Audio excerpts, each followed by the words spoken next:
നമസ്കാരം. ഇത് 2025 മാർച്ച് 24 തിങ്കളാഴ്ച. ഓസ്ട്രേലിയ മലയാളികൾക്കും ഗുഡ് മോർണിംഗ് ഓസ്ട്രേലിയയുടെ മോർണിംഗ് ന്യൂസിലേക്ക് സ്വാഗതം. This part of the program sponsored by Tharawad Restaurant, Corinda, Brisbane.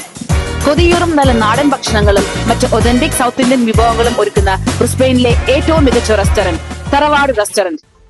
7 Australian സർവകലാശാലകൾ ട്രംപ് ഭരണകൂടത്തിൽ നിന്ന് ഗവേഷണ ധനസഹായത്തിൽ വലിയ വെട്ടിക്കുറവ് നേരിടുന്നുണ്ടെന്ന് വിദ്യാഭ്യാസ വകുപ്പ് പ്രസിദ്ധീകരിച്ചു. Australian national university, university of technology Sydney, university of NSW തുടങ്ങി 7ഓളം സർവകലാശാലകൾക്കുള്ള യുവ സർക്കാർ ധനസഹായം വെട്ടിക്കുറയ്ക്കുമെന്ന് ഡിപ്പാർട്ട്മെന്റ് അറിയിച്ചു. അതേസമയം ധനസഹായം നൽകാൻ ആഗ്രഹിക്കുന്ന ഗവേഷണത്തിന് നിയന്ത്രണത്തോടെ യുവ ധനസഹായം നൽകുമെന്നും വിദ്യാഭ്യാസ മന്ത്രി ജേസൺ ക്ലെയർ പറഞ്ഞു. ആഗോള സർവകലാശാല മേഖലയിലുടനീളം വ്യാപകമായ ധനസഹായ വെട്ടിക്കുറവുകൾ നേരിടുന്നതായി റിപ്പോർട്ടുകളുണ്ട്.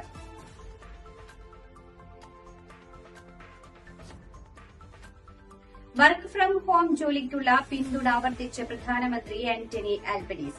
ഗതാഗതക്കുരുക്ക് ലഘൂകരിക്കുന്നതിനും സ്ത്രീകൾക്ക് പ്രയോജനം ചെയ്യുന്നതിനും ഗ്രാമീണ പ്രാദേശിക മേഖലകൾ വർദ്ധിപ്പിക്കുന്നതിനും WFH നയങ്ങൾ സഹായിക്കുമെന്ന് അദ്ദേഹം വ്യക്തമാക്കി. പീറ്റർ ഡട്ടൺ പൊതുസേവകരോട് വർക്ക് ഫ്രം ഹോം അവസാനിപ്പിച്ച് മുഴുവൻ സമയവും ഓഫീസിലേക്ക് മടങ്ങുവാൻ ആഹ്വാനം ചെയ്തതിന് പിന്നാലെയാണ് പ്രധാനമന്ത്രിയുടെ പ്രസ്താവന. ഓസ്ട്രേലിയൻ തൊഴിലാളികളുടെ ഫ്ലെക്സിബിലിറ്റി അവകാശത്തെ പിന്തുണയ്ക്കുമെന്ന് ആൽബനീസ് അറിയിച്ചു.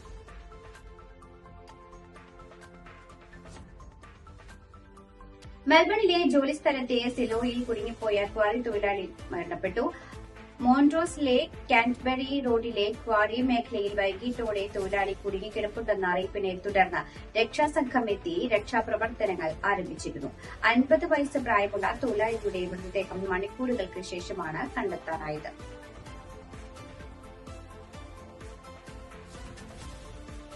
തെക്കുകിഴക്കൻ മെൽബണിൽ രാത്രിയിലുണ്ടായ സംഘർഷത്തിൽ 4 പേർക്ക് കുത്തേറ്റ 3 പുരുഷന്മാരെയും ഒരു സ്ത്രീയെയും ആശുപത്രിയിൽ പ്രവേശിപ്പിച്ചു. 2 സംഘങ്ങൾ തമ്മിലുള്ള പ്രശ്നങ്ങളാണ് രക്തച്ചൊരിച്ചിലിൽ എത്തിച്ചേർന്നത്.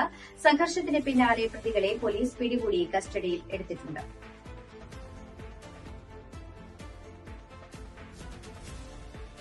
സിഡ്നിയുടെ വടക്ക് പടിഞ്ഞാറ് പ്രദേശത്ത് ആഴം കുറഞ്ഞ കുഴിയിൽ മൃതദേഹം കണ്ടെത്തിയ കേസിൽ പ്രതിയെന്ന് സംശയിക്കുന്ന ഒരാളെ പോലീസ് അറസ്റ്റ് ചെയ്തു.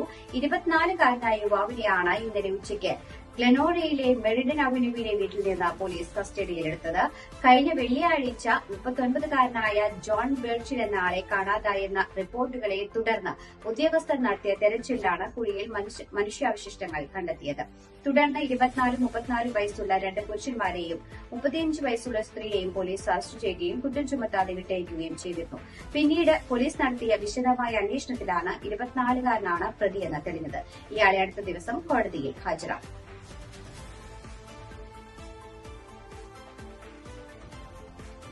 ന്യൂ കാസിലിലെ ഒരു റെസിഡൻഷ്യൽ അപ്പാർട്ട്മെന്റ് ബ്ലോക്കിലെ താമസക്കാർ തമ്മിൽ സംഘർഷം. ഇന്നലെ ഉച്ചയോടെയാണ് സംഭവം. സംഘർഷത്തിൽ ഒരു സ്ത്രീക്ക് നിസ്സാര പരിക്കേറ്റതായി പോലീസ് അറിയിച്ചു. 22 യൂണിറ്റുകളുള്ള അപ്പാർട്ട്മെന്റ് ബ്ലോക്കിൽ നിന്ന് എല്ലാ താമസക്കാരെയും പോലീസ് സംഘർഷത്തെ തുടർന്ന് ഒഴിപ്പിച്ചു. പോലീസ് എത്തിയ മണിക്കൂറുകൾക്ക് ശേഷമാണ് സംഘർഷം അവസാനിപ്പിച്ചത്. പിന്നീട് താമസക്കാർക്ക് അവരുടെ വീടുകളിലേക്ക് മടങ്ങാനുള്ള അനുമതി പോലീസ് നൽകി. സംഘട്ടനത്തിനെ തുടർന്ന് ഒരാളെ പോലീസ് അറസ്റ്റ് ചെയ്തു.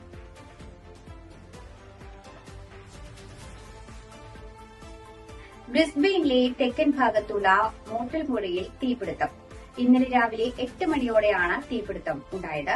ഗുരുതരമായി പരിക്കേറ്റ മോട്ടൽ താമസക്കാരനെ പോലീസ് എത്തി ആശുപത്രിയിൽ പ്രവേശിപ്പിച്ചു. തീപിടുത്തം എങ്ങനെയാണ് ഉണ്ടായതെന്ന് വ്യക്തമല്ല.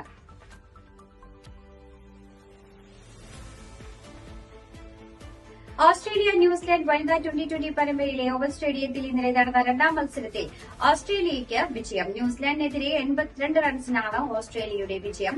ടോസ് നേടി ആദ്യം ബാറ്റിംഗ് തെരഞ്ഞെടുത്ത ഓസ്ട്രേലിയ നിശ്ചിത ഓവറിൽ 3 വിക്കറ്റ് നഷ്ടത്തിൽ 204 റൺസ് എടുത്തു. മറുപടി ബാറ്റിംഗിൽ 16.1 ഓവറിൽ 122 റൺസ് എടുത്ത ന്യൂസിലാൻഡ് ഓൾ ഔട്ടായി. വിജയത്തോടെ 3 മത്സരങ്ങളുടെ പരമ്പര ഓസ്ട്രേലിയ സ്വന്തമാക്കി. 42 ബോളിൽ നിന്ന് 70 റൺസ് എടുത്ത ബെത്ത് മൂറിയാണ് പ്ലെയർ ഓഫ് ദി മാച്ച്. ബുധനാഴ്ചയാണ് അവസാന 2020 മത്സരം.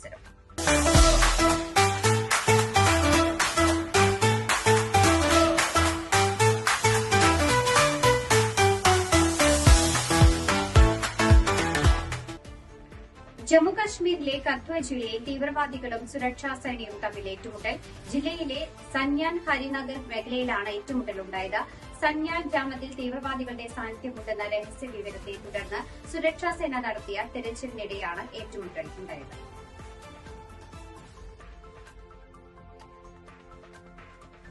ലഹരിക്കെതിരായ കേരള പോലീസിന്റെ ഓപ്പറേഷൻ ഡി ഹണ്ടിൽ ഇതുവരെ പിടിയിലായത് 7,839 പേർ.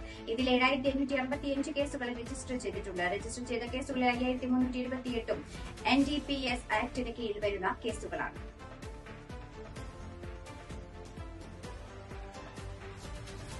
കേരളത്തിലെ ബിജെപിയുടെ നേതൃസ്ഥാനത്ത് ഇനി പുതിയ മുഖം. മുൻ കേന്ദ്രമന്ത്രി രാജീവ് ചന്ദ്രശേഖർ ബിജെപിയുടെ സംസ്ഥാന അധ്യക്ഷനാകും. നാളെയായിരിക്കും ഔദ്യോഗിക പ്രഖ്യാപനം ഉണ്ടാവുക. കോർ കമ്മിറ്റിയാണ് രാജീവ് ചന്ദ്രശേഖറിന്റെ പേര് നിർദ്ദേശിച്ചത്.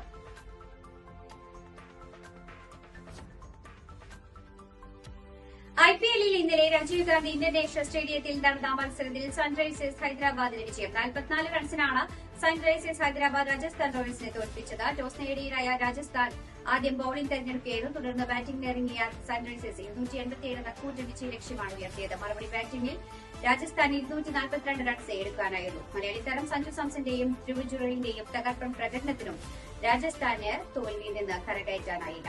ഇന്നലെ നടന്ന മറ്റൊരു മത്സരത്തിൽ ചെന്നൈ സൂപ്പർ കിങ്സ് മുംബൈ ഇന്ത്യൻസിനെ പരാജയപ്പെടുത്തി. IPLൽ ഇന്ന് ഡൽഹി ക്യാപിറ്റൽസ് ലക്നൌ സൂപ്പർ ജയന്റ്സിനെ നേരിടും.